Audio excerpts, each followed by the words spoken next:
Les doy la bienvenida a este nuevo ciclo 2022 de los plenarios del colegio.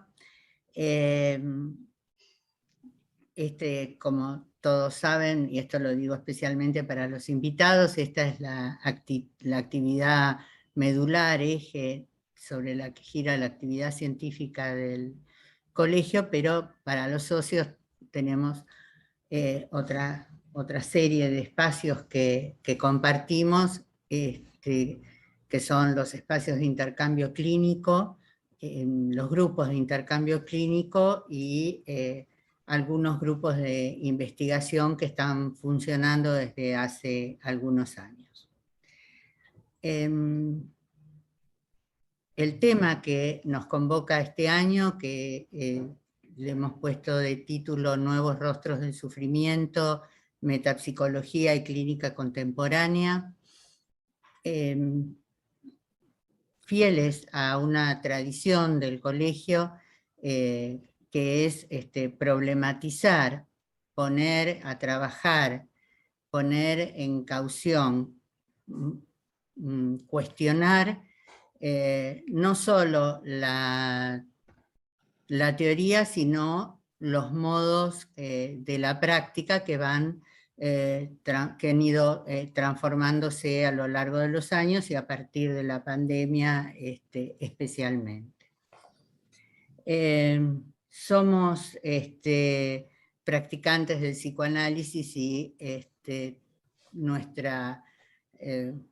y creemos en un psicoanálisis vivo y vital, y queremos que esta tradición nuestra de problematizar y poner a trabajar los conceptos metapsicológicos y los modos de la práctica hacen a que el psicoanálisis o los psicoanálisis se sigan manteniendo de este modo vital y vivo.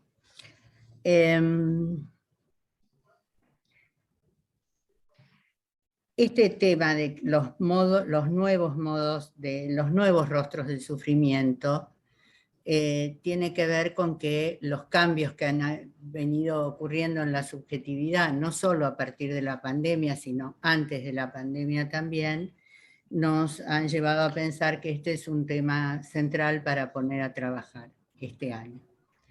Ni qué decir que cuando todavía no habíamos terminado con la pandemia, tras Cartón nos encontramos con una guerra, que no porque no haya habido otras guerras a lo largo de los años, esta nos preocupa y tiene un efecto traumático muy particular en todos nosotros. Y pensamos que este espacio del trabajo de trabajo de pensamiento en común, que son los plenarios de los jueves, tiene la función que ya mencioné antes, de poner a trabajar los conceptos psicoanalíticos, pero además pensando que el pensamiento y el pensar con todos es algo que nos ayuda a nosotros mismos como psicoanalistas a saldar algo del traumatismo que las cuestiones sociales nos vienen produciendo, además de los traumatismos individuales y subjetivos. Bueno, brevísimo, lo que quería decir era esto, porque hoy tenemos dos presentaciones en esta mesa inaugural de los plenarios del colegio, con dos ponencias de lo más ricas y medulosas, a cargo la primera de Juan Carlos Perone. No, Alfredo va a estar primero. Yo iba por orden. Alfredo Tagle, psicoanalista, escritor, miembro del colegio desde sus inicios, va a presentar el trabajo que se llama, me escapó acá,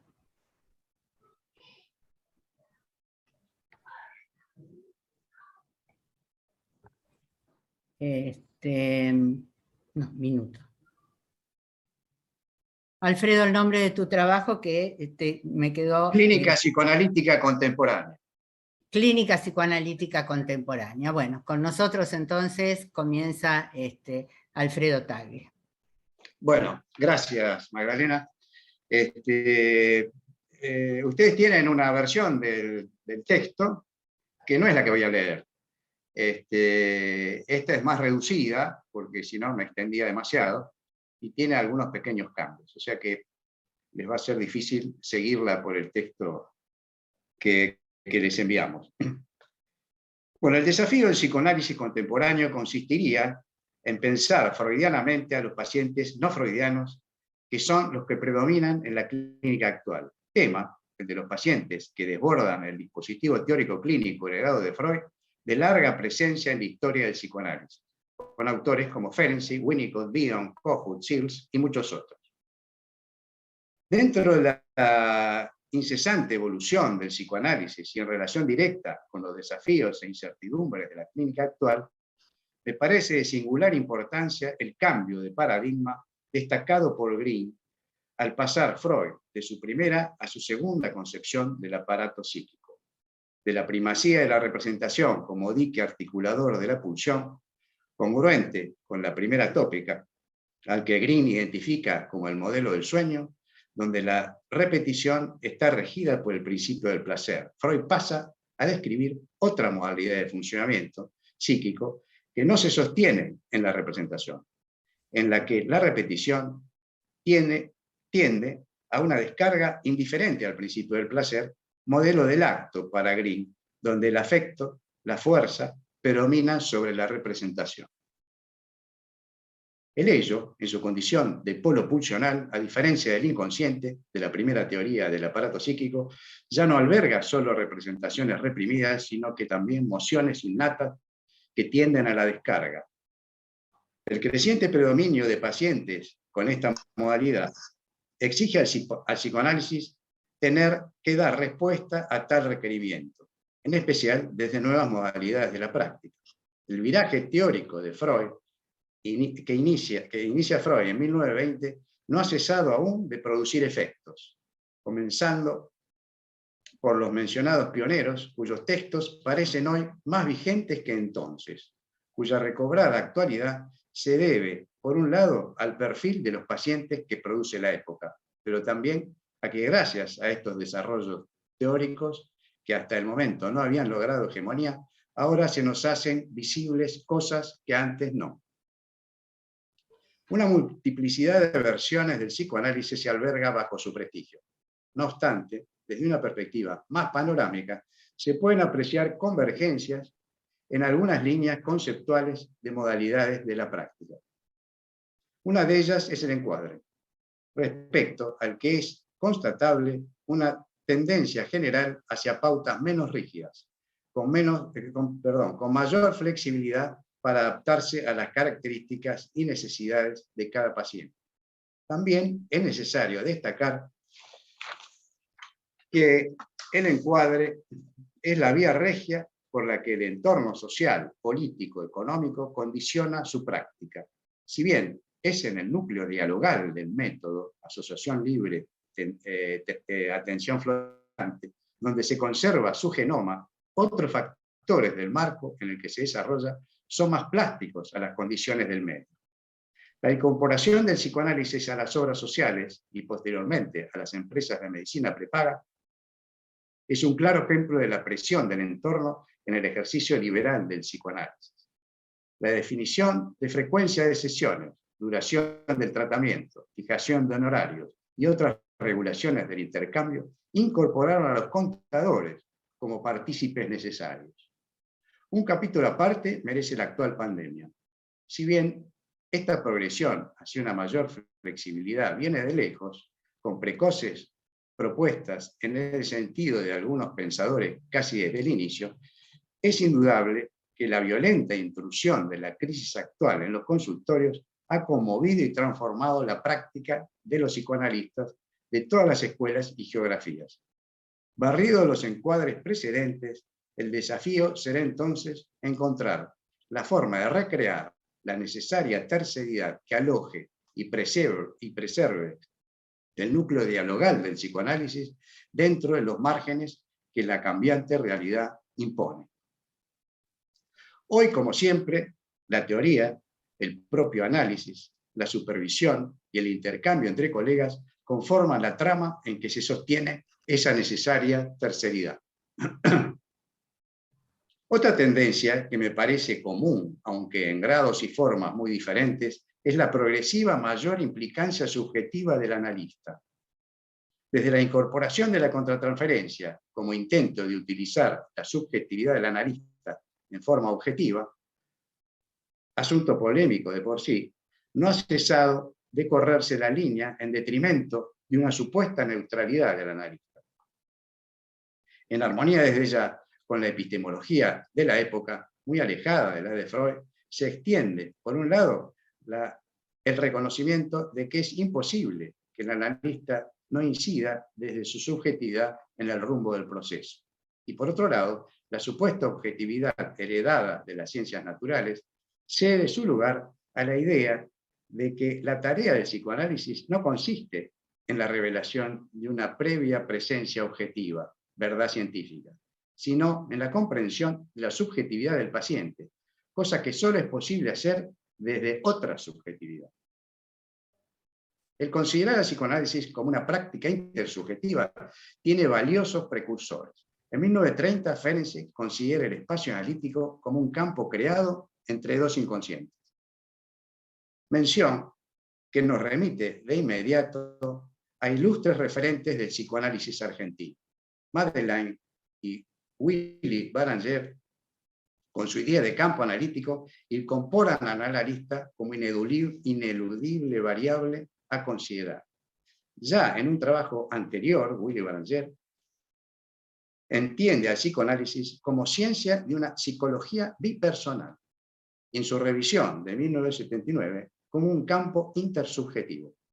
En la actualidad, estas ideas retornan a nosotros enriquecidas por aportes de diversos afluentes, principalmente del feminismo, en la palabra de pensadores como Jessica Benjamin, Lewis Aron, Galit Atlas y muchos otros.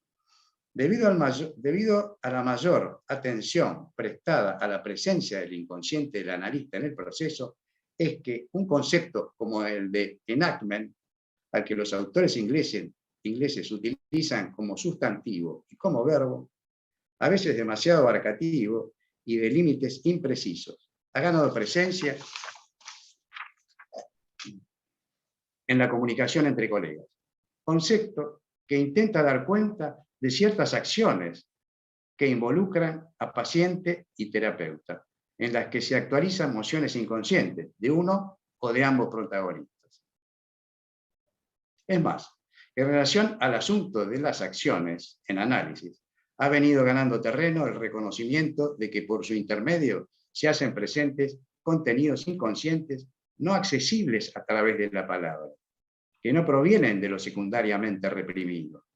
El inconsciente originario, o memoria procedimental, para Hugo Bleichmar, forman formas, idiomas del yo, trozos de memoria no cognitiva que se hacen presentes secuencias automáticas de acciones o emociones internalizadas en vínculos tempranos, sin pasar por la conciencia. Lo sabido no pensado, de Christopher Bollas, elementos inconscientes no recuperables para él en forma cognitiva, sino solamente en forma existencial. Este sendero nos conduce de lleno a la repetición, tema tan controvertido como actual. En perspectiva del psicoanálisis, 1924, Ferenczi considera a la repetición como una forma de recordar, y no solo como una resistencia a recordar.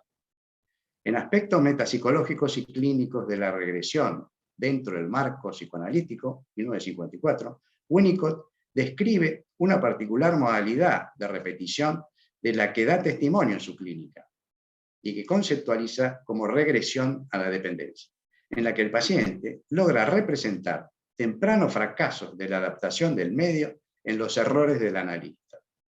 Reedición que gracias a la mayor fortaleza del yo actual del paciente y a la disponibilidad del analista, le permite a aquel recuperar la ira y el odio objetivos que no se permitió sentir en la escena original. Formas de la repetición debido a la insistencia de lo no procesado, como descubre Freud en 1920, lo no ligado, emociones que solo logran expresarse a través de la acción o la angustia, despliegue dramático que al figurarse como tal en la mente del analista, dará origen a la representación, inaugurando una experiencial que requiere del sostén y la disponibilidad del analista en un proceso francamente intersubjetivo, una verdadera matriz secundaria de procesamiento y transformación. La significativa mayor presencia de tal demanda de sostén ha devenido en uno de los desafíos de la clínica contemporánea, es decir, de la época, ya que es en la clínica donde para nosotros se hace presente la historia colectiva. No veo en esta modalidad de repetición la presencia de una fuerza innata e incondicionada, sino más bien el retorno en transferencia de una escena traumática en general muy temprana, es decir, de la historia, como versión individual dentro del contexto del progresivo deterioro del intercambio subjetivo y disgregación de la trama familiar y comunitaria en esta segunda modernidad, como la denominó Zygmunt Bauman. Paso ahora a otro subtítulo: presencia del trauma acumulativo en la clínica contemporánea. La transferencia ampliada. Las sensaciones, las percepciones y las emociones, como los agentes corporales, no son pasibles de asociarse y producir derivaciones o combinaciones de sentido, sin el proceso significante mediante el que se figuran y acceden a la representación. Esta metamorfosis de las emociones, como primer desprendimiento de lo somático, se dará en el espacio que media entre el cuerpo de la mamá y el del bebé, en el que se constituye la matriz primaria de procesamiento y transformación, que da origen al psiquismo humano, en el sentido bioniano de la palabra transformación, para quien todo enunciado, consciente o inconsciente, yo lo extendería a toda forma expresiva, tomando un concepto de Susan Langer al estudiar sobre el arte. Implica una transformación de la experiencia emocional a la que se refiere. El bebé, como un puro cuerpo que se expresa, se humanizará a través de un complejo trabajo intersubjetivo, en el que se irán procesando y significando los emergentes somáticos, formas de expresión y ligadura que darán origen al principio de placer. Primeras representaciones no verbales, imágenes, sonidos o gestos en los que logran expresarse determinadas experiencias.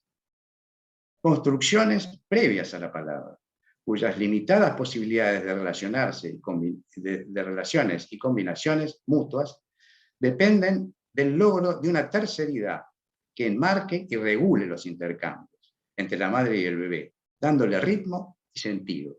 Un patrón co-creado y externo a ambos, el tercero rítmico del que habla Jessica Benjamin en su libro Reconocimiento Mutuo.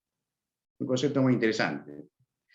Luego, con el salto cualitativo de la nominación, al incorporarse la palabra, crecerá enormemente la posibilidad de desplazamiento y combinación con otras representaciones, pudiendo integrar cadenas significantes, adquiriendo la capacidad de crear nuevas significaciones abstractas, liberadas del universo concreto de las percepciones y sensaciones. Como emergente somático, la punción solo podrá ser procesada o transformada por el psiquismo a través de sus representantes. Cuando desborda al yo en su capacidad de procesamiento, cualquiera sea el grado de organización alcanzado por este, el resultado será la destrucción de ligaduras, generando angustia y empobrecimiento de la trama representacional. Escenario de lo traumático: representarse tempranamente frente a un yo incipiente, incapaz todavía de integrarse detrás del odio, se produce una desorganización que redunda en la emergencia de angustia y o actuaciones compulsivas, carentes de sentido, cuyo destino será función de la mayor o menor capacidad de contención y procesamiento del vínculo primordial en el inicio. En etapas posteriores, con un yo más integrado, dependerá de su capacidad para reorganizar defensas y recuperarse de la conmoción. Lo no procesado permanecerá disociado o desmentido cuando lo que se rehúsa es la percepción de un aspecto de la realidad o su significado traumatizante, constituyéndose en una presencia perturbadora del funcionamiento psíquico, con embates desde la periferia que pueden producir momentos de confusión, emociones incomprensibles y actuaciones sin sentido. Disrupciones en la subjetividad que tienden a la desorganización. Con frecuencia emergen a partir de situaciones actuales, que funcionan como detonantes y aparentan justificarlas, aunque la desmesura de la angustia emergente o lo desapropiado e incontrolable de las reacciones termina por denunciar la otredad de su origen. Pero la fuente más habitual de la reedición traumática que emergen en transferencia no han tenido origen en episodios puntuales o eventuales deficiencias en el procesamiento pulsional, sino en modalidades más estables de los vínculos primarios, incluso no tan primarios, que han logrado permanecer a lo largo del tiempo como alteraciones del yo, que denuncian la presencia de un trauma acumulativo. Este es un concepto de Mazzucato. Fisuras o perturbaciones del funcionamiento de la matriz de procesamiento que permanecen en el tiempo y redundan con frecuencia en un desarrollo prematuro de formaciones del yo tendientes a la sobreadaptación o el falso self. Lo que recibimos en análisis con creciente frecuencia es la estructura defensiva organizada como reacción. Pacientes neuróticos con permanentes u ocasionales deformaciones del yo, como las llamó Freud en 1924, en Neurosis y Psicosis. Es la posibilidad que tiene el yo de evitar rupturas deformándose, dando lugar a las inconsecuencias, extravagancias y locuras de los hombres. Eso es textual de Freud. En los casos en que esta estructura defensiva es el motivo de consulta, es habitual que no sea tan difícil acceder a la escena traumática inicial. Cuando no es así, cuando la defensa es egosintónica, formando parte del carácter, la escena traumática pasará. No, la escena traumática pasada seguirá siendo presente en general lentamente, a través de indicios que, de no ser decodificados por el analista, seguirán su curso, inmodificados en el contexto del trabajo sobre lo secundariamente reprimido, o sea, lo neurótico. En otros casos, puede manifestarse y hasta imponerse en un tipo de transferencia a la que Margaret Little llamó delusional, delirante, debido a su intensidad y capacidad de distorsión. Puede quedar restringida a la persona del analista, como también actualizarse en una transferencia ampliada hacia otras personas significativas para el paciente. Digo ampliada porque en los casos en que se constituyen durante el proceso analítico suelen ser motivadas y estar en función de lo trabajado en análisis. Creo que la cada vez más baja frecuencia de sesiones que se impone en la clínica contemporánea, sumado al forzado predominio actual del trabajo a distancia, con la pregnancia de la imagen en primer plano sobre la voz y la palabra, dificulta seriamente la recolección de este tipo de transferencias sobre la persona del analista, tal como la encontramos en los relatos clínicos de nuestros maestros, con sus 5 sesiones semanales. El tener presentes las situaciones potencialmente traumáticas de la vida del paciente, especialmente las de la infancia, nos permite identificar los indicios de su vigencia en la actual subjetividad del paciente. Suele ocurrir que en el transcurso de un análisis aparezca el relato de situaciones o modalidades de relación en la historia temprana del paciente en las que nos parece evidente su potencialidad traumática, pero a las que el paciente, si bien la registra y da cuenta de ciertos sufrimientos que lo ocasionaron, no les adjudica especial importancia ni las relaciona con nada de lo que le pasa en la actualidad. Tampoco la trae como algo a trabajar o que requiera ser pensado. La serena presencia en nuestra mente de tales escenas de la vida del paciente nos permitirá identificar los rastros de su vigencia, Lo desmentido de la escena histórica se hace presente en la actual, cuyos términos y relaciones se homologan a los de la original, en la mente del analista. Al superponer las dos escenas, se hará visible lo performativo de los términos y relaciones de la escena histórica sobre la actual.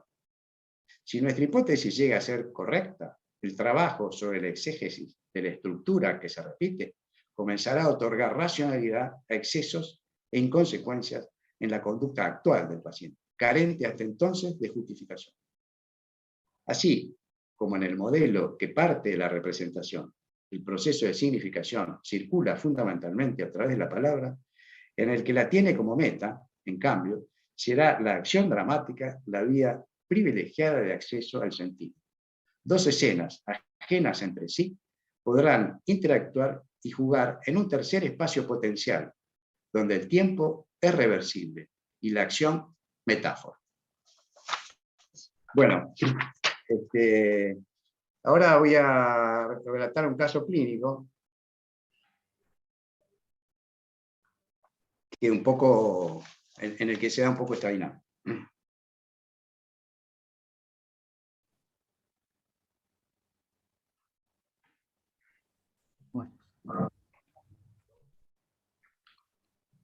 Bueno, muchas gracias, Alfredo. Ahora continúa con la presentación Juan Carlos Perone, Bueno, a quien todos conocen, presidente del colegio, psicoanalista,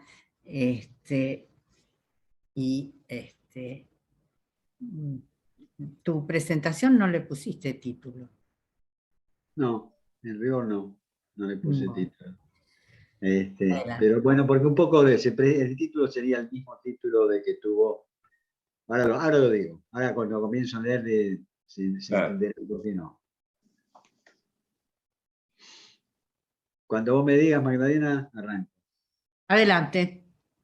Bueno, en el documento que tiene por título Los nuevos rostros del sufrimiento, metapsicología y clínica contemporánea, que es el que produjimos para enmarcar la tarea que nos proponemos para este año 2022, intentamos señalar muy sucintamente algunos aspectos de la coyuntura histórica en la que nos encontramos, que tiene escala planetaria y que suponemos condicionan en variable medida el ejercicio de nuestra práctica clínica y los modos de ejercitarla y pensarla. Puntuamos a tal fin el decisivo cambio del lugar de la mujer en todas las áreas de la vida social y cultural, los cambios en los apuntalamientos identificatorios por las modificaciones en las relaciones de género y en la dualidad presuntamente constitutiva, el extraordinario crecimiento de los intercambios sociales e intersubjetivos de todo tipo bajo el modo de la virtualidad que en concomitancia con la digitalización creciente de la vida contemporánea, fenómeno potenciado exponencialmente por la pandemia que a su vez confinó casi totalmente la práctica psicoanalítica a los dispositivos digitales. A la luz de estas transformaciones, parece conveniente revisar críticamente la experiencia de nuestro quehacer bajo dichas condiciones. Por un lado, dado que, entre comillas, la necesidad tiene cada eje, se podría caer fácilmente en el riesgo de una lógica justificatoria de los modos, entre comillas, obligados de nuestro hacer. Sin embargo, la, entre comillas, herejía puede ser el camino que lleve a revisar retroactiva, crítica y fecundamente modos de trabajo hace largo rato instituidos. Vale preguntarse por cómo se moduló la transferencia en el contexto virtual en el que tenía que encontrar lugar para que el proceso psicoanalítico se desenvuelva. Y también por la dimensión diagnóstica, interrogándonos si las señaladas condiciones específicas de la vida contemporánea han facilitado ciertos modos de sufrimiento, desplazando a otros tiempo atrás prevalentes. Varias de estas cuestiones fueron retomadas y profundizadas en el trabajo que elaboró y al que dio lectura Alfredo. intento desarrollar un poco más lo que está de alguna manera condensado en la, entre comillas, la necesidad tiene cara de hereje. Hace largo rato que los practicantes del psicoanálisis o de psicoterapias orientadas psicoanalíticamente en nuestro medio, psicólogos y médicos, con predominio desde algunos años después de la creación de la carrera de psicología en nuestro país de los psicólogos, dado que fue creciendo año a año exponencialmente el número de estudiantes y la dominancia en la misma de las materias de cuño psicoanalítico, como resonancia en la universidad del prestigio creciente que el psicoanálisis venía teniendo desde los primeros años de la década del 40 del siglo XX, en amplias capas de las clases medias urbanas. Esta influencia en nuestro medio se trasladó en buena medida a otros países latinoamericanos. Cabe agregar que desde hace ya unos cuantos años la ciudad de Buenos Aires y alrededores está en el grupo de las 2 o 3 ciudades importantes del mundo occidental que tienen el mayor número de psicólogos por millón de habitantes. Venimos adaptándonos paulatinamente a las circunstancias sociales e institucionales que marcan el ejercicio de nuestra actividad profesional. Todos saben que es necesario formarse, participando de grupos de estudio, supervisando con colegas de más experiencia, analizarse, etc.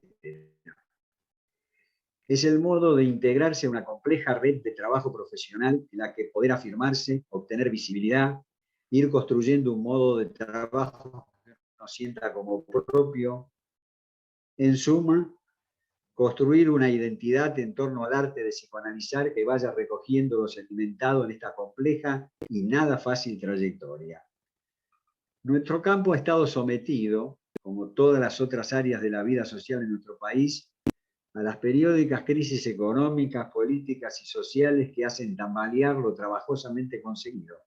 Estamos en medio de una de ellas y a mi manera de ver todavía no se alcanza a ver claramente cómo vamos a salir. Las transformaciones de la vida socioeconómica en nuestro medio generó formatos institucionales, las obras sociales de los gremios, las empresas de medicina prepaga, que dieron cabida a las prácticas psicoterapéuticas. Importantes instituciones psicoanalíticas establecieron convenios con universidades para generar la posibilidad de obtención de títulos al estilo de lo que ocurre en otros lugares, y también en algunos casos generaron instancias de atención al público con honorarios moderados. Hay que señalar que se extendió, después de la exitosa y pionera experiencia del Policlínico Arauz Alfaro, conocido entre comillas como el Lanús, la existencia de servicios de salud mental en los hospitales generales. Con toda su gravosa novedad, la pandemia del coronavirus nos introdujo de lleno en el formato virtual de trabajo. Era el modo de responder a la demanda y sostener nuestra actividad profesional. Digo de lleno porque las redes sociales, el celular y otros espacios de este tenor ya tenían hace un buen rato vigencia. También muchos de nosotros habíamos transitado la experiencia de atender a algún o algunos pacientes que por razones de trabajo o de otra índole tuvieron que viajar temporariamente y quisieron mantener en funcionamiento el espacio de análisis. Agrego, como menos frecuente, recibir derivaciones de personas residentes en países extranjeros, hablantes de nuestra lengua, con quienes se pudo poner en marcha un proceso de cuño psicoanalítico. Estamos pensando al interior mismo de esta especial circunstancia pandémica y es posible que una reflexión más fina requiera de una cierta distancia temporal para tener una perspectiva más completa. Hay un grupo de trabajo muy activo en nuestra institución que está abocado a reflexionar sobre los efectos en la clínica en tal contexto. Con todo, me aventuro a decir que hemos sobrellevado bastante bien el trabajo en transferencia y mantenido la práctica clínica psicoanalítica bien presente en una coyuntura que amenazaba con ser más complicada para nosotros de lo que resultó. De ser así, retroactivamente despotencia el carácter más o menos superyoico que en años no tan lejanos adquirían el número de sesiones, ciertas modalidades de supervisión visualizadas como las únicas posibles, etc. Creo que cada vez más nos dejamos guiar por lo que ocurre en esa singular relación intersubjetiva que construimos con cada uno de nuestros pacientes, en el seno de la cual se activa, pensamiento mediante, el reservorio de herramientas teóricas que poseemos y de las que echamos mano en función de lo que el analizando despliega en transferencia. En relación con la llamada supervisión, coexisten en la actualidad las modalidades de larga data y lo que podríamos llamar pequeños grupos de intercambio clínico autogestivo entre colegas que se reúnen con regularidad y en los que, según mi experiencia, se puede hablar con soltura de los pacientes y así enriquecer y o flexibilizar la postura en la que estábamos instalados. Después de todo, el punto de vista no es más que la vista desde un punto, y el paisaje muestra otros aspectos, adquiere otra riqueza, otra profundidad, si nos ayudan a mirarlo desde otros puntos posibles en los que no alcanzábamos a situarnos. Es seguramente cierto que en estas modificaciones que se vienen produciendo desde hace años en zonas de nuestro quehacer, entra también en juego la variable económica. Así como decía hace tiempo, si mal no recuerdo, Jean Laplanche, refiriéndose a la sexualidad, entre comillas, no es todo, pero está en todo, aludiendo a la misma en el sentido amplio, psicoanalítico del término, podríamos decir que la economía no es todo, pero está presente de algún modo en todo. En relación con esto último, recuerdo como parte de mi experiencia y de otros colegas de mi generación, que hace muchos años uno supervisaba con alguien de reconocida sapiencia y prestigio, sin duda en la mayoría de los casos bien ganados. Cada tanto uno podía. Algunos años después se agregó la variante de un pequeño grupo de analistas que tomaba de referencia a otro de mayor experiencia para pensar la clínica de cada uno. Bueno, desde hace un tiempo no muy largo, empezaron a tener vigencia también los grupos autogestivos de los que más arriba hablaba. Ahora bien, se podría pensar que el empeoramiento de las condiciones económicas, ya de larga data en los países periféricos como el nuestro, obligan a encontrar soluciones, entre comillas, más baratas, pero inexorablemente de menos calidad. Pues bien, sí menos oneroso, no necesariamente de menos calidad. Al encontrar soluciones a nuestro alcance, fuimos descubriendo que la, entre comillas, herejía, nos permitía tener una visión panorámica que nos llevó a valorar lo inventado, que no hubiéramos descubierto si quedábamos culpablemente sujetos a la, entre comillas, ortodoxia, sin permitirnos explorar modos alternativos de revisar y sostener nuestra práctica clínica.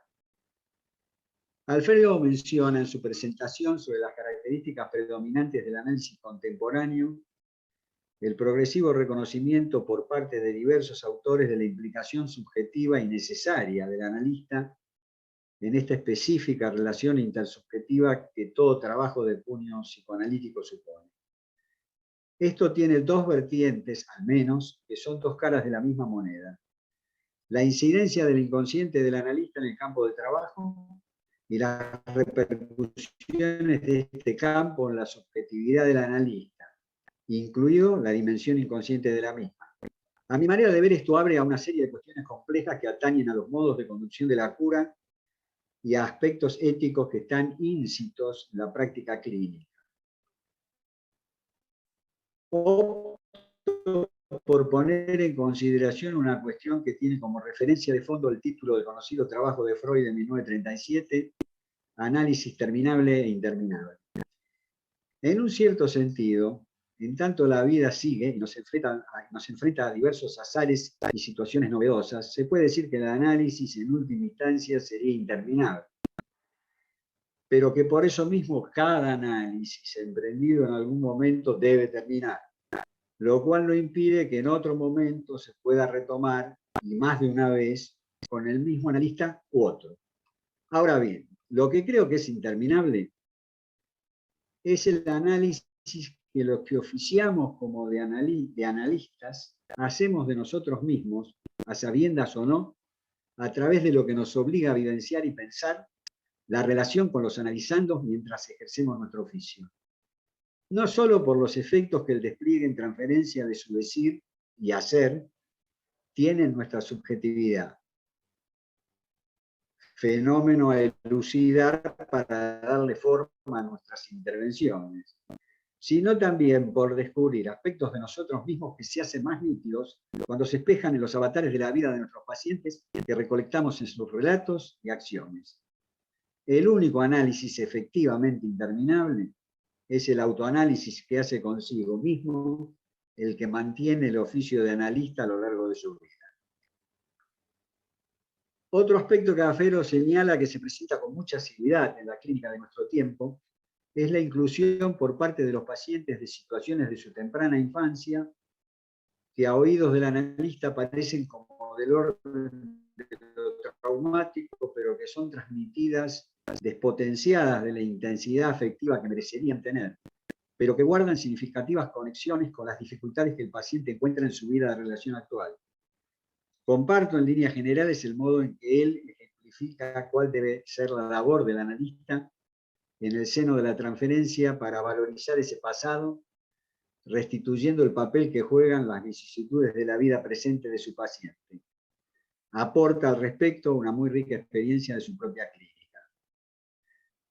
Puede ser de interés que por mi parte trate de tematizar experiencias traumáticas que atraviesan con distintos efectos varias generaciones de un linaje familiar, y por otro lado experiencias traumáticas padecidas por una sociedad en cierto momento histórico cuyos vestigios aparecen muchas generaciones después bajo modos muy peculiares.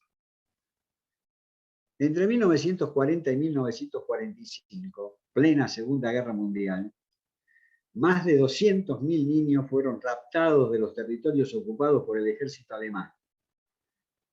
Polonia, Ucrania y los países bálticos. Este programa de germanización lo puso en marcha Hitler en persona para compensar las pérdidas humanas debido a las bajas propias en el conflicto bélico. Los niños de más edad eran enviados a centros especializados y educados como nazis. Los más pequeños a lugares conocidos como Leberbaum, fuentes de vida, y luego entregados a familias alemanas. En los años posteriores a la guerra, varias organizaciones de desplazados, incluida alguna de las Naciones Unidas, devolvió unos 40.000 niños raptados a sus familias biológicas.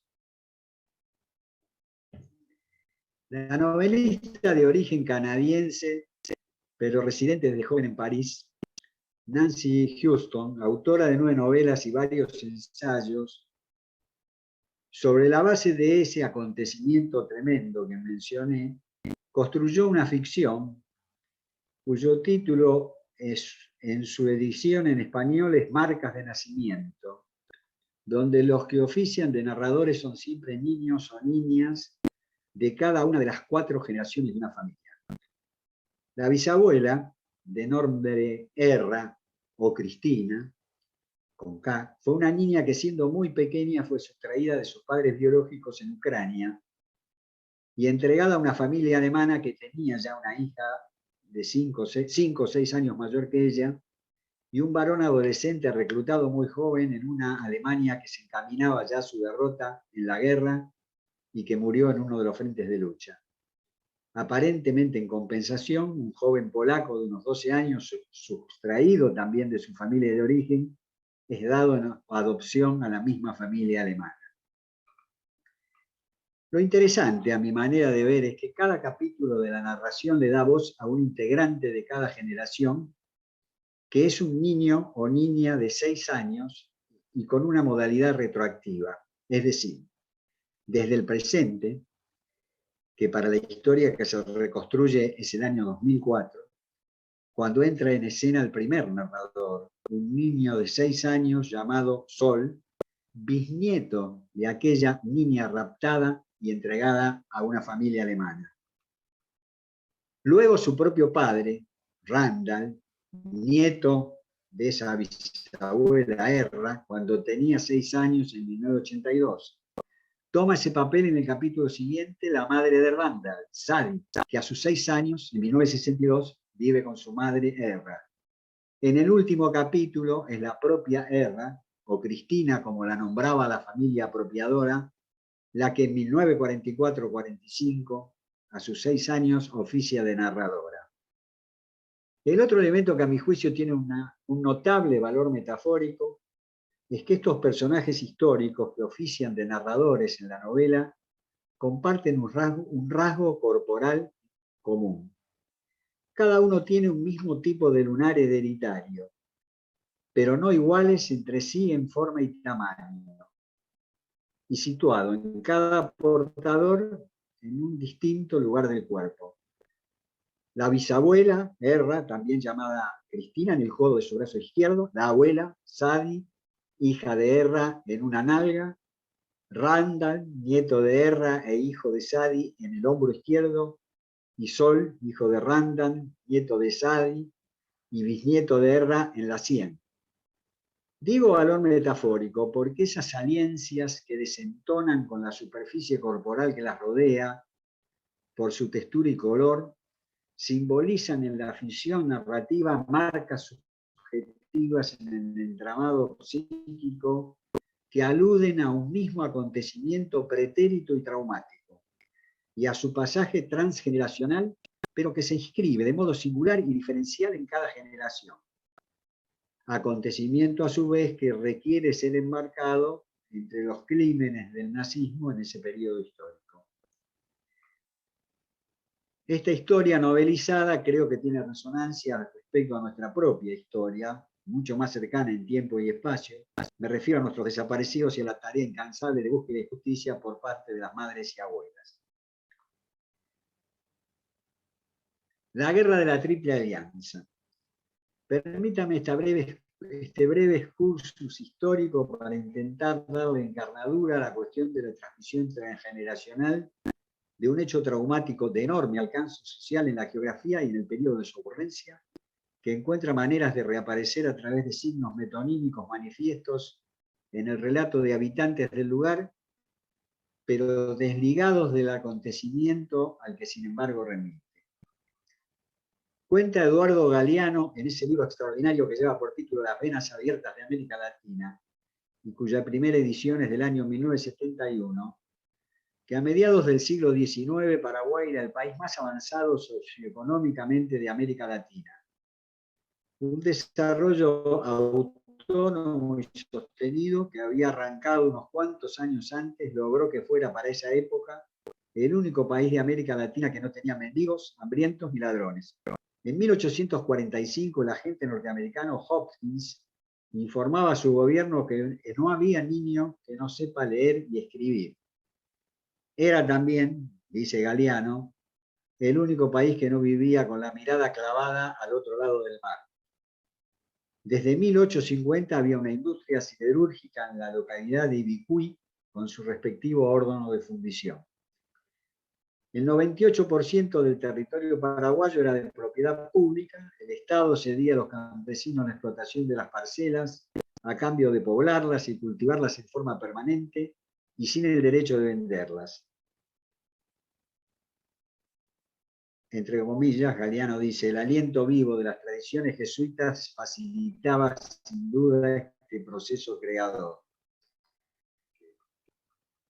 El inconveniente, según cuenta el autor, era que el país estaba objetivamente bloqueado entre Argentina y Brasil, que podían cerrarle las bocas de los ríos, como lo hicieron, o fijando impuestos arbitrarios al tránsito de sus mercaderías.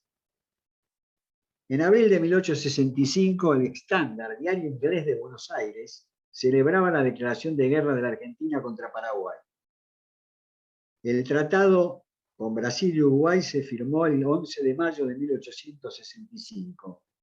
Los futuros vencedores se repartían anticipadamente los despojos del vencido. Mitre, el presidente argentino, anunció que tomaría la ciudad de Asunción en 3 meses. La guerra duró 5 años. Francisco Solano López, dice Galeano, presidente paraguayo, encarnó heroicamente la voluntad nacional de sobrevivir. El pueblo paraguayo, que no sufría una guerra desde hacía medio siglo, se inmoló a su lado. En 1870, López, a la cabeza de un ejército de espectros, ancianos y niños que se ponían barbas postizas para impresionar desde lejos, se internó en la selva. Finalmente, el presidente paraguayo fue asesinado a bala y a lanza en la espesura del Cerro Corá. Paraguay tenía al comienzo de la guerra apenas menos población que la Argentina. Solo 250.000 paraguayos, menos de la sexta parte, sobrevivían en 1870, en su mayoría mujeres. Mitre había anunciado el despojo cuando escribió: los prisioneros y demás artículos de guerra nos lo dividiremos en la forma convenida. Dice Galeano casi 100 años después: llegué a la movediza frontera del nordeste de Paraguay con billetes que tenían estampado el rostro del vencido mariscal Francisco Solano López, pero allí encontré que solo tenían valor los que lucen la efigie del victorioso emperador Pedro II del Brasil. Los hornos de la fundación de Ibicuí, donde se forjaron los cañones que defendieron la patria invadida, se erguían en un paraje que ahora se llama Minacué, que en guaraní significa fue mina. Allí, entre pantanos y mosquitos, junto a los restos de un muro derruido, yace todavía la base de la chimenea que los invasores volaron hace un siglo con dinamita, y pueden verse los pedazos de hierro podrido de las instalaciones deshechas. Viven en la zona unos pocos campesinos en harapos que ni siquiera saben cuál fue la guerra que destruyó todo eso. Sin embargo, ellos dicen que en ciertas noches se escuchan allí voces de máquinas y truenos de martillos, estampidos de cañones y alaridos de soldados. No saben o se trata de algo sabido pero no pensado. Por lo tanto, de lo que no se puede hablar e incluir en la interlocución entre ellos y con otros que se interesan por la historia que subyace esas ruinas, que ofician de monumentos mudos de lo que pasó y en cierto modo no deja de pasar. O de algo del orden de lo desmentido, que escapa hacia la trama simbólica que, de existir, mantendría vivo el recuerdo de lo ocurrido, transmisible entonces entre las generaciones bajo el modo de contar. Habida cuenta que si solo sobrevivió menos de un sexto de la población a semejante guerra, debe haber poquísimas familias que no hayan sumado muertos y mutilados a esa tragedia traumatizante, que encuentra un modo de retorno repetido y escandido por el intervalo entre, comillas, ciertas noches. ¿Cuáles noches? Tal vez aquellas en que un clima introspectivo se hace oír a través del viento, la lluvia, al caer, los truenos y otros ruidos, dando soporte proyectivo a ese retorno desde afuera, a través del cual el pasado no deja de habitar el presente.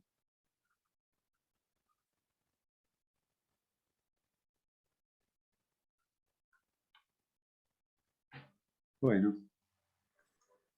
Muchas gracias, Juan Carlos. Bueno, dos exposiciones riquísimas, medulosas. Queda abierto el espacio para la conversación, las preguntas, las intervenciones, como hemos hecho hasta ahora habitualmente. Los miembros del colegio, los socios del colegio pueden levantar la mano utilizando el icono que está abajo en la pantalla, y los invitados pueden hacer sus comentarios, preguntas a través del chat.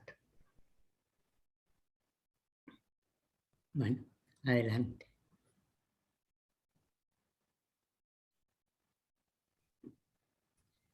Bueno, mientras van decidiéndose a intervenir, quiero comentar dos cosas breves de cada una de las intervenciones. Me pareció riquísima tu presentación, Alfredo, y me parece interesantísimo esto de que el desafío del psicoanálisis es pensar freudianamente los pensadores pensar freudianamente los pacientes y los pensadores no freudianos, ¿no? Me parece que es un hallazgo interesantísimo ¿no? De trabajo de ensamblaje y de traducción entre teorías y pacientes que consultan hoy por hoy con niveles en relación a estos traumatismos, a estas dificultades de pensamiento, de simbolización. Y me parece que el material clínico, que es riquísimo, ¿cómo planteas esta forma de repetición de lo traumático al interior de la transferencia? Bueno, si podés comentar algo más en relación a esto de la forma en que vos pensás este modo peculiar de repetición de lo traumático. Respecto de la presentación de Juan Carlos, que en este punto me parece que en relación al tema de lo traumático tiene el punto de contacto con la presentación de Alfredo, vos hacés una prolija y rica historización de los diversos modos que ha ido cobrando la práctica del psicoanálisis a lo largo de los años, más allá del dispositivo clásico. Y después tomás esta cuestión de cómo aparece lo traumático, cómo se repite lo traumático en lo transgeneracional. Y tomás, por último, esto de la guerra del Paraguay, en donde lo traumático actual o no traumático actual actualiza lo traumático del pasado, en una visión bien freudiana respecto de la cuestión. Bueno, pero cuando tomás lo del libro de Nancy Houston, tomás ahí además la cuestión de la implicancia del cuerpo en el medio de esto, de la repetición de lo traumático. Bueno, si podías tomar, hablar algo de eso un poquito más. Bueno, le damos a Alfredo primero la palabra, ¿no? Alfredo.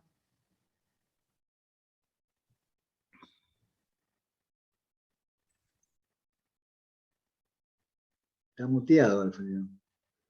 Sí, está hablando. Desmuteate, Alfredo. Sí, decía que hay una característica que se da, yo creo, con bastante frecuencia, que es esta aparición de signos de traumas pasados en situaciones actuales. Esto no es ninguna novedad. En construcciones, en análisis, Freud lo relata. Habla de cómo, incluso estaba tratando de buscarlo, pero no encontré el párrafo, donde él dice que es importante el análisis llevar las situaciones emocionales o las actuaciones en la situación presente, llevarlas a la situación originaria, para que tomen ahí su real dimensión emocional y se genere la conexión de la representación con las representaciones de esa situación originaria, con la carga emocional que implica. Porque incluso él habla de situaciones de alucinaciones. Es curioso eso, porque habla de situaciones en neuróticos, dice, donde aparecen alucinaciones que reflejan situaciones tempranas infantiles. Donde en las características de lo alucinado o lo delirado está significado ese trauma originario, ¿no? Me parece que esto ha sido recorrido por la literatura psicoanalítica, esto de la revivencia en transferencia de traumas previos, por ejemplo, esto que yo citaba de Winnicott, de la regresión en transferencia, pero que en los relatos de Winnicott o de Mazzucano o de otros autores, Fer en sí mismo, se instalan en la transferencia, se transfieren al analista, digamos, ¿no? Lo que a mí me parece que está pasando, quizás hace rato que pasa, pero en este momento me parece que es más visible, es que dadas las condiciones de la clínica actual, donde el número de sesiones es bajo, la frecuencia, y sobre todo con esta característica de lo virtual, donde la pregnancia, me parece a mí, de la imagen visual en primer plano, debilita la fuerza de la palabra y del decir, digamos, ¿no? Aparece algo ahí. Y esto yo creo que debilita este proceso de concentración de la transferencia en el analista. Y entonces aparece esta transferencia ampliada en personas significativas del entorno del paciente. El asunto es poderlo relacionar, poder identificar eso como una transferencia de algo de lo que está surgiendo en el proceso analítico. En el texto original más largo yo decía que me ha pasado a veces que esta transferencia se da en relación a mascotas. Y esto suena raro, pero en una oportunidad, una paciente muy perturbada, bueno, que no voy a hablar mucho, pero que tenía varios intentos de suicidio, terminan estableciendo una transferencia intensa, insoportable para ella y para mí, y que la deriva en un gato. Adopta un gatito, y este gatito le genera un estar pendiente tan intenso, no lo puede dejar solo, no puede salir porque no puede dejar solo el gatito, cuando lleva a algún lado lo lleva. Hay algo ahí de esa transferencia materna, digamos, ¿no? Hay una serie de elementos acá en relación a la madre, que esta chica, era una música, instala en el gatito, ¿no? Y eso le sirve para ir procesando, porque lo trabajamos en el gato, ¿no? Cómo el gatito no puede aguantar, lo que siente, que puede morirse de angustia, bueno, estas cosas como personalizándolo. Y esto tiene que ver con el proceso analítico. Por supuesto, es mucho más frecuente esto que se dé en relación a otras personas significativas, y bueno, donde uno la trabaja ahí, ¿no? No sé si esto aclara lo que me preguntaba.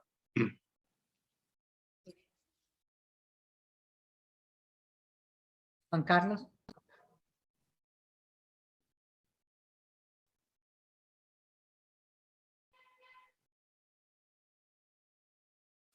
El sonido, Juan Carlos.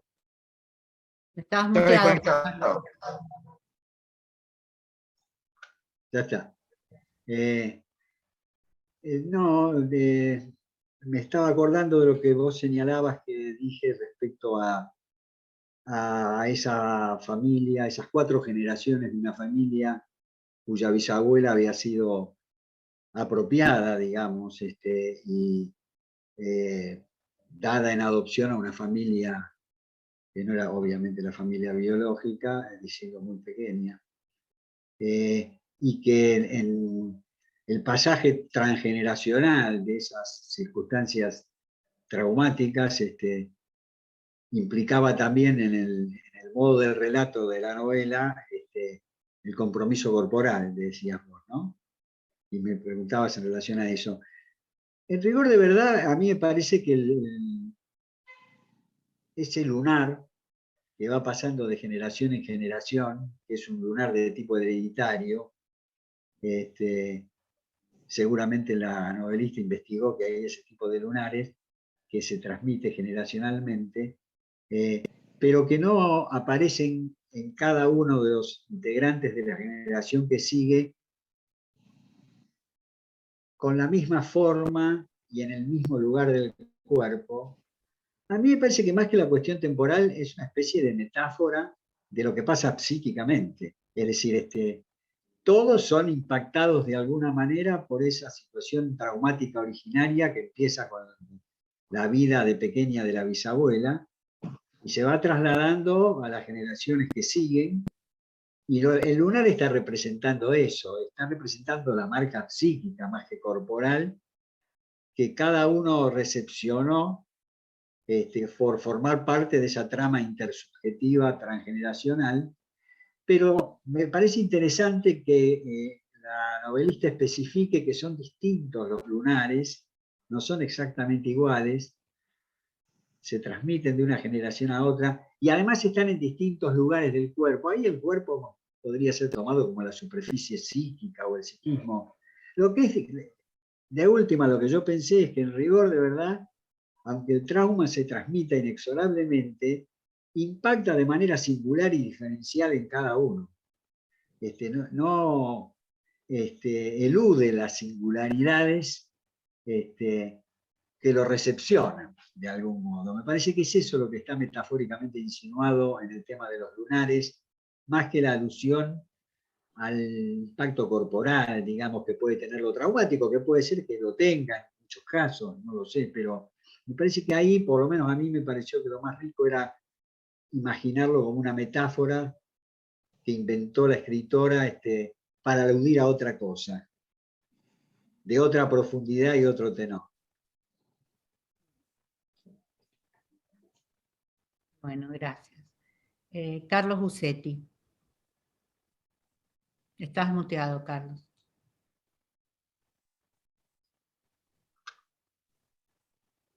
Bueno, buenas noches. Ante todo, quería felicitar a los dos expositores. La verdad me parece que han hecho un trabajo más que interesante.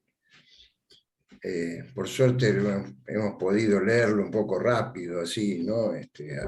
Antes de escucharlos, porque tienen una complejidad que me parece que se escapa un poco a las posibilidades de una lectura.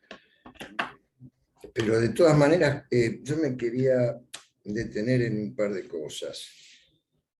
La primera tiene que ver con el texto de convocatoria, que me llamó la atención el subtítulo que dice Metapsicología y Clínica Contemporánea. Con lo cual, me parece que la idea es que hay una clínica contemporánea, pero la metapsicología no. En ambos trabajos, me parece que hay un esfuerzo por encontrar la singularidad de los recursos teóricos, los conceptos que permiten aprehender las nuevas formas de sufrimiento de la época. Con lo cual, creo que también hay una revisión de la metapsicología. Me quería detener en dos puntos, uno de Alfredo y uno de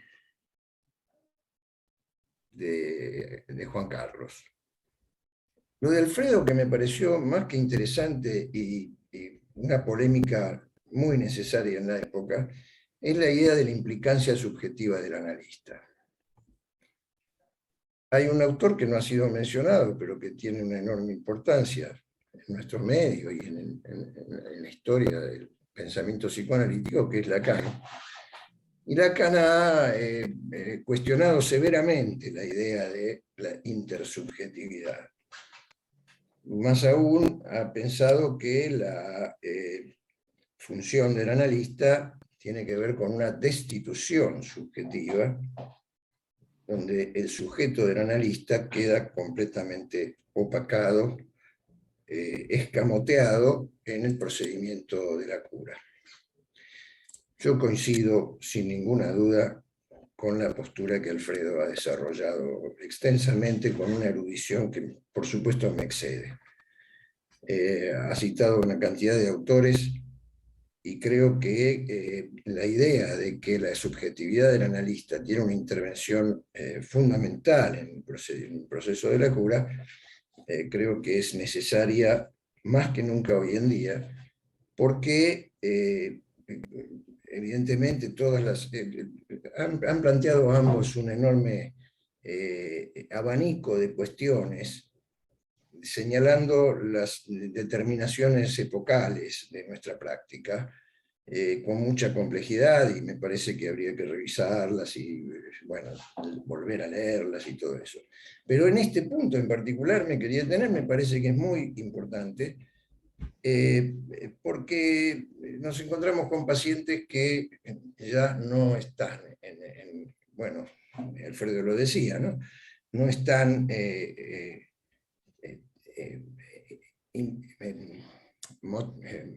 causados por la cuestión de la representación, sino más bien por la cuestión del afecto y lo que él llamaba en esa palabra inglesa del enactment.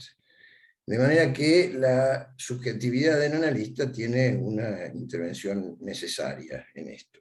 Ese es un punto que quería subrayar de la intervención de Alfredo. Hay muchas otras cosas que me parecieron también interesantes. Y una pregunta que les voy a hacer a los dos, porque los dos mencionaron esto, es que si podrían desarrollar algo de esta idea de lo sabido no pensado. Bueno, esa es una. Después, respecto de lo que de Juan Carlos, y con esto termino, me quedó la idea del análisis interminable del analista. Análisis que se produce en la situación transferencial o contratransferencial, si se quiere, porque no es un autoanálisis, nunca lo ha sido, y por otra parte, digo, desde el análisis originario de Freud con Fries, ya hemos trabajado esa idea de que no se trata de un autoanálisis, sino que ha sido un análisis en transferencia.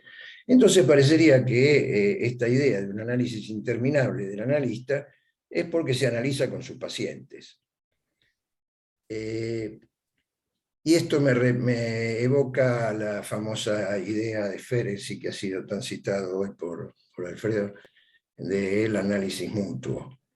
Es una discusión que no vamos a llevar adelante acá, pero me parece que tiene como un germen en esa idea ferenciana, ¿no? Más allá de las dificultades concretas que eso ha tenido en la práctica. Bueno, nada más, quería decir estas cosas y agradecerles la presentación.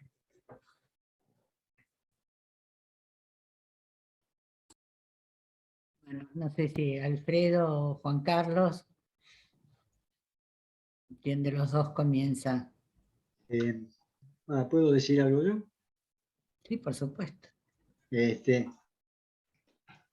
Yo hablé del autoanálisis del analista. Habría que discutir un poco a ver si es apropiado usar ese término.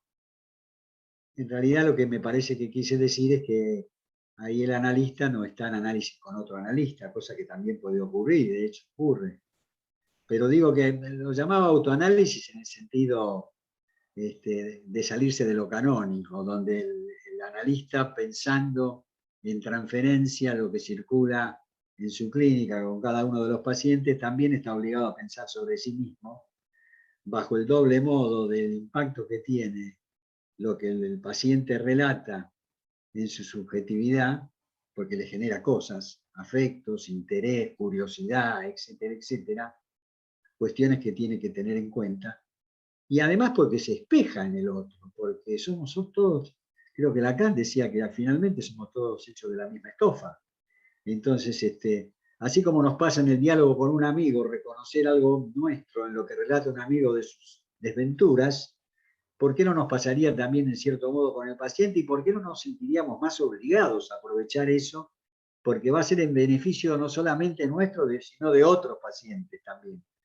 De manera tal que en ese sentido me parecía válido plantear lo del autoanálisis, en el sentido que no hay una figura instituida que opere como un tercero que analiza al que está desempeñando la función analítica en ese caso. Simplemente por eso, no sé si sería la más apropiada la palabra autoanálisis o no, pero la idea global un poco tenía que ver con esa cuestión. Bueno, no sé si esto que vos preguntabas, Carlos, en relación a lo sabido no pensado, me parece que es un concepto que tiene distintas vertientes y distintas manifestaciones clínicas.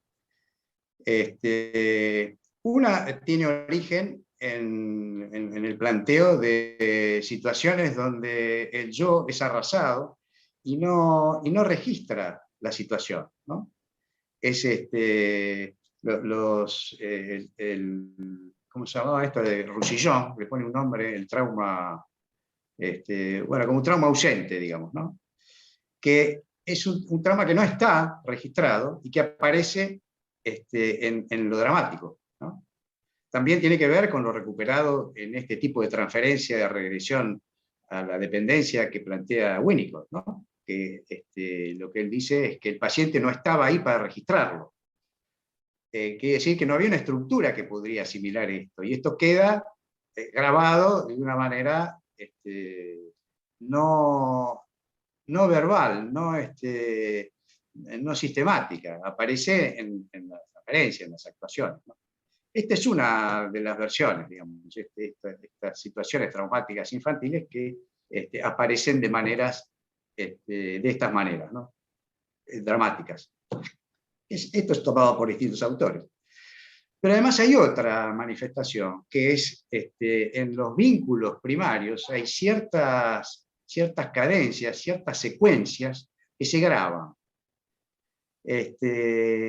Por ejemplo, frente a la tristeza aparece la agresión, supongamos, ¿no? Una madre que no tolera determinadas cosas de tristeza, y entonces cuando aparece algo de tristeza reacciona agresivamente. Esto en el chico queda ligada, la tristeza con la agresión. Hay emociones que se relacionan y que se secuencian, digamos, tienen como una secuencia que queda grabada en el paciente. Entonces, ¿qué pasa con esto? Cuando aparece en la clínica, uno trata de encontrar las representaciones que dan cuenta de esto, y no existe. Entonces uno lo analiza, lo ve, qué sé yo, y esto no se modifica, sigue siempre igual. Cuando aparece la tristeza, el paciente se pone agresivo. Y no hay una representación de esto, no es que hay un desplazamiento del afecto de una representación a otra, sino que es algo automático. Esto yo creo que se refiere también a lo que plantea Christopher Bollas de lo sabido no pensado. De esto habla Hugo Bleichmann. Cuando yo leí esta postura de Hugo Bleichmann de la memoria procedimental, se me aclaró esto, y al trabajarlo desde ahí, se modifica.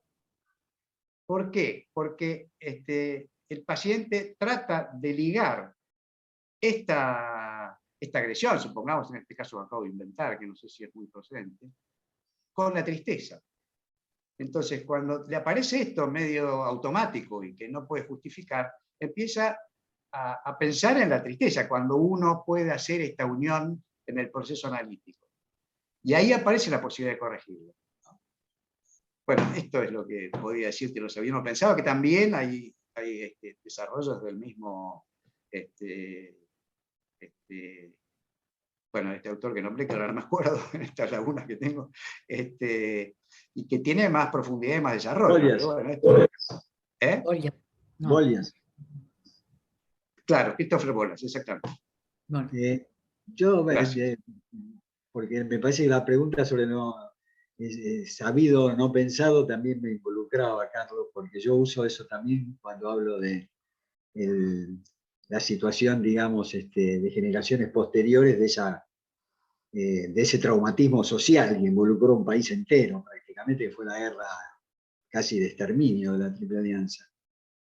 Bueno, en realidad, para decirlo con toda honestidad, me lo copié de Alfredo, porque había leído el trabajo de Alfredo y le di la interpretación que a mí me parecía que me convenía darle a lo no sabido y no pensado, porque me venía bien para articularlo con la respuesta de esos campesinos paraguayos a Galeano 100 años después del conflicto, que parecían no saber de qué guerra Galeano les estaba preguntando. Y entonces pensé, a mi modo, no sé si encaja con el desarrollo que hizo Alfredo respecto al concepto mismo, de que, bueno, que tal vez ahí hay algo sabido, porque de alguna manera reaparece, ¿no?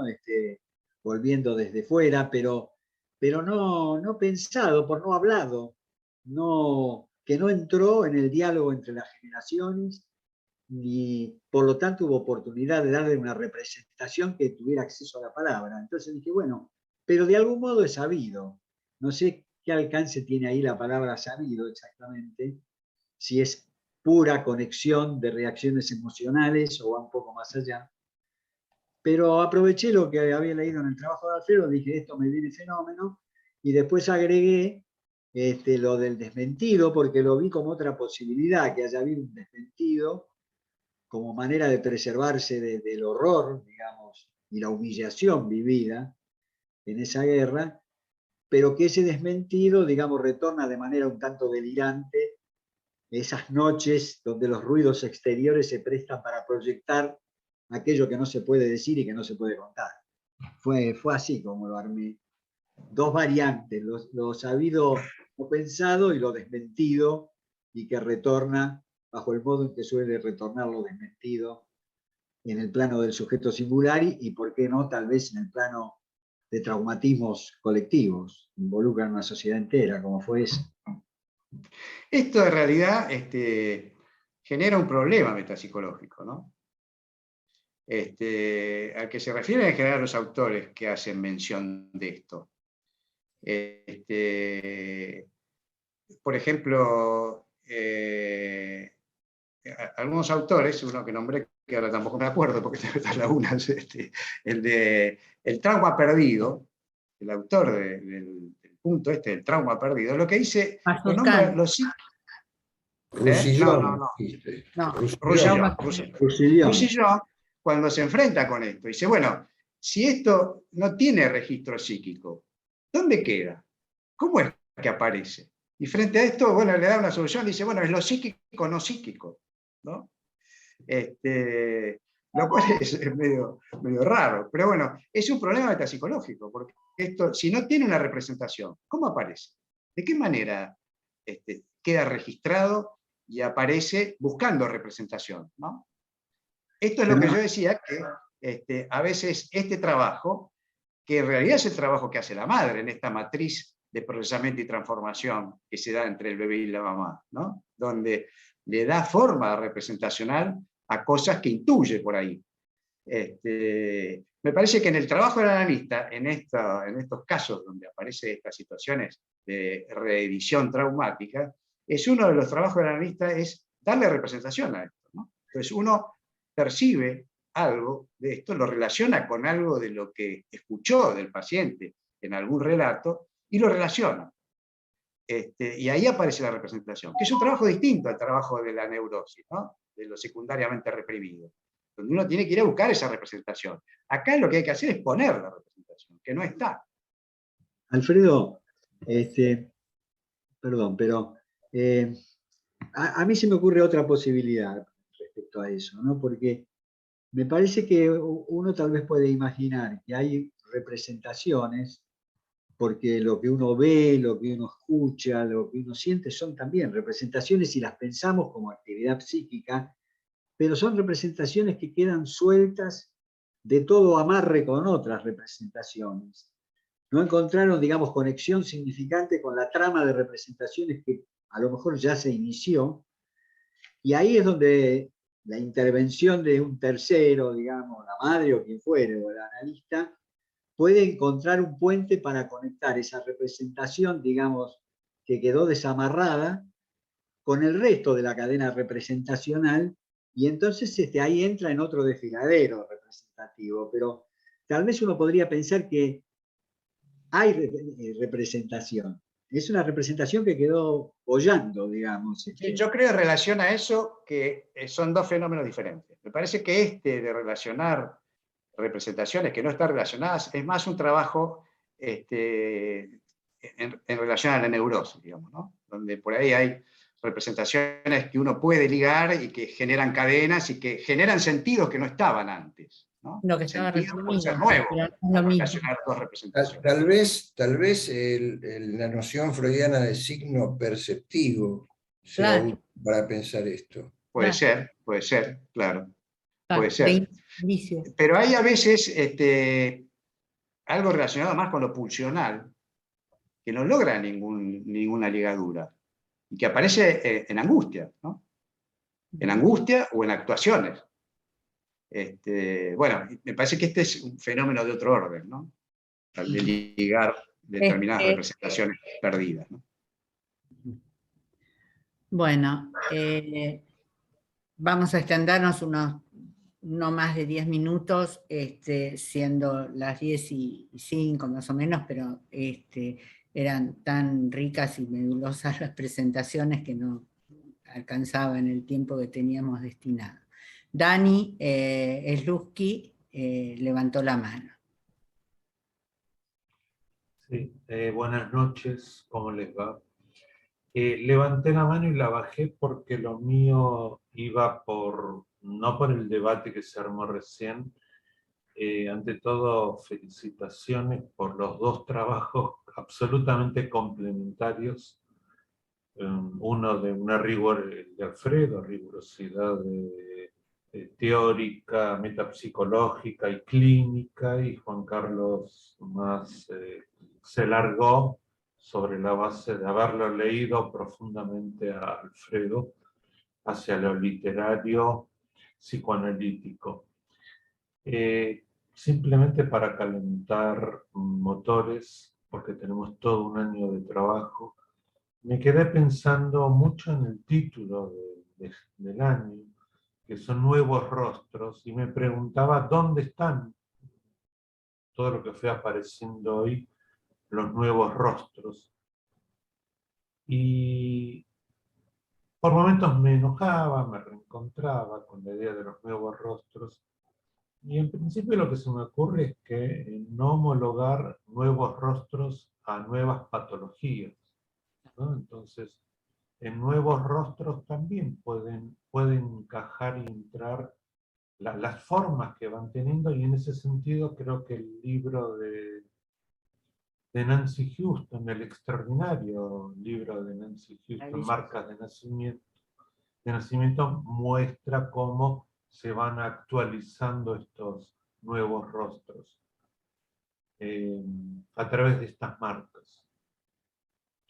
Y en relación al caso clínico que trajo Alfredo, bueno, yo me preguntaba, ¿dónde está ese nuevo rostro? Pero me gustó mucho cuando vos, Alfredo, comentás qué te pasa a vos. Me parece riquísimo cómo pensás vos el trabajo en pandemia. ¿Dónde podría ingresar estos nuevos rostros? Y después pasó algo que se debatió, que lo mencionó Juan Carlos. Carlos también se metió en el debate, que es acerca del autoanálisis. Es sabido que hay autores que lo han criticado. Rudinesco no considera que hubo tal autoanálisis. De paso me adelanto, paso un chivo porque es material que yo voy a trabajar en un par de meses, este tema. Pero quiero traer una perlita que está también en relación a lo que Juan Carlos decía. Ernest Jones dijo que Freud nunca dejó de autoanalizarse, aún después de haberse peleado con Fliess en 1902, 1904, y que dedicaba todas las noches, dice Jones, aunque sea media hora, a este autoanálisis. Lo digo hoy no lo vamos a cerrar el asunto, pero para ingresar al debate. Así que bueno, gracias a los dos.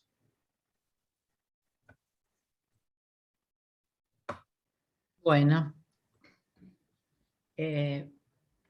voy a leer un comentario bueno, hay un montón de felicitaciones y además muchísimas felicitaciones que están en el chat de intercambios del colegio, y voy a leer algo que escribió Karina Likovich, que dice: Alfredo, en tu trabajo yo lo pensé cuando el paciente dice eso, que me pasa no sé de dónde viene, yo no soy así.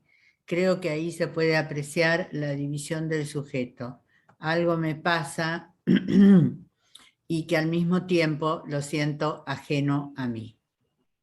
Bueno, muchísimas felicitaciones y María Cristina Blanco dice: lo irrepresentable sería lo soterrado de Freud, que se hace actual en ciertos índices quizás arcaicos. Esto sería bueno ver cómo entra en la metapsicología. Bueno, nada más. Bueno, breve, Juan Carlos, Alfredo, Juan Carlos, si quieren agregar algo, comentar algo más.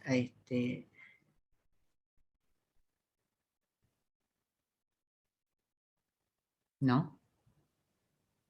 No, agradecer Por lo menos no. las intervenciones de todos, que me parece que enriquecieron mucho lo que nosotros pudimos escribir, o lo que yo pude escribir, por lo menos, las preguntas y los señalamientos que hicieron.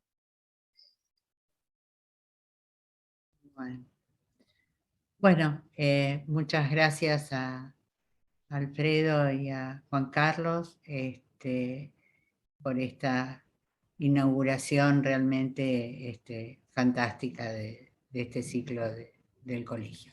Bueno, nos desmuteamos para aplaudir.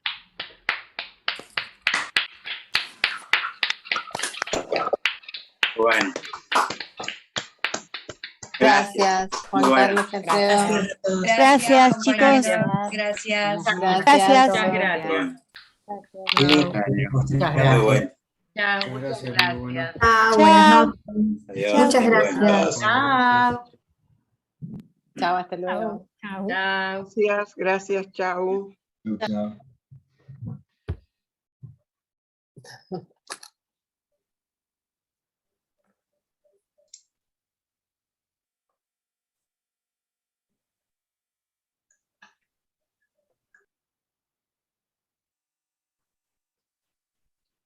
Bueno, quedamos poquitos. Nos Sí. quedamos hasta Hola, Magda. Diana. Hola. La semana que viene no, es feriado, ¿no? No, feriado. No. Magda, ¿le Nos preguntás a vemos- Alfredo así nos lo vemos en la bajamos mañana. ahora? Mismo, ya lo escribí, ya se lo mando. Dale. Bueno,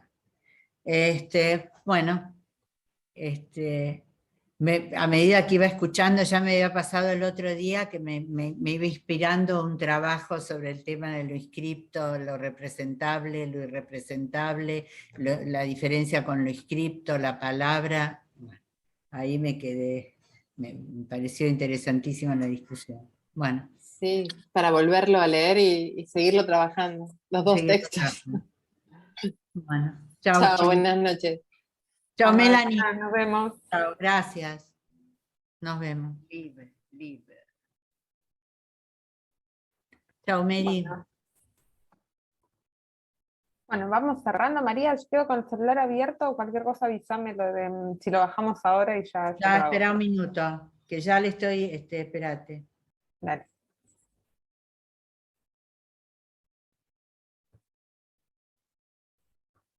A mí me parece que quedó colgada, Ya. María. Quedó congelada. Ya le escribí a Alfredo. Dale. ¿Me avisas por mensajito? Dale, te aviso por mensajito, sí. Dale. Bueno, nos vemos, Magdalena. Besote.